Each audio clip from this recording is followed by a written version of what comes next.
Namanya unggul atas kandidat lain untuk maju di Pilwako Palembang. Ratu Dewa ucapkan terima kasih. Sementara itu, juru bicara dari Fitriyanti Agustinda menekankan jika mereka tidak terpengaruh dengan hasil survei.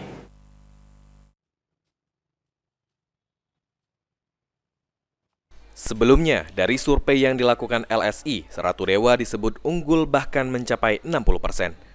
Dari nama lainnya termasuk bakal calon wali kota Palembang Fitriyanti Agustinda untuk maju dalam Pilwako Palembang.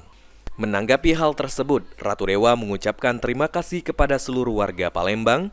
Bukan hasil survei yang saat ini penting, melainkan adalah bagaimana selalu berbuat maksimal dan optimal untuk menjaga amanah sebagai pejabat wali kota Palembang sebelumnya dan sebagai Sekda Palembang saat ini. Terus saja berbuat tulus ikhlas, membantu warga dan juga membangun kota Palembang. Saya menanggapi soal survei, pertama ya saya banyak mengucapkan ribuan terima kasih kepada warga dan alhamdulillah syukur. Yang penting bagi saya tidak melihat apakah survei itu tinggi dan lain sebagainya. Yang penting saya selalu berbuat maksimal dan optimal untuk menjaga amanah saya sebagai kemarin sebagai penjabat wali kota dan sekarang sebagai sekretaris daerah.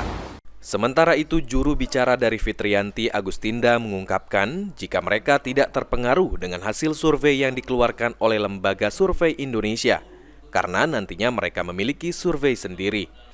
Khususnya saat ini Fitriyanti Agustinda telah memiliki pasangan. Ya, tidak. Kita juga ada survei sendiri, Kak, ya? Ya, karena kita survei sendiri, nanti juga kita pada saat ini pasangan yang sudah kita sepakati secara bersama, dan kita lihat lagi nanti surveinya. Survei itu kan paling tidak ya 2 minggu sudah bisa kita lihat hasilnya.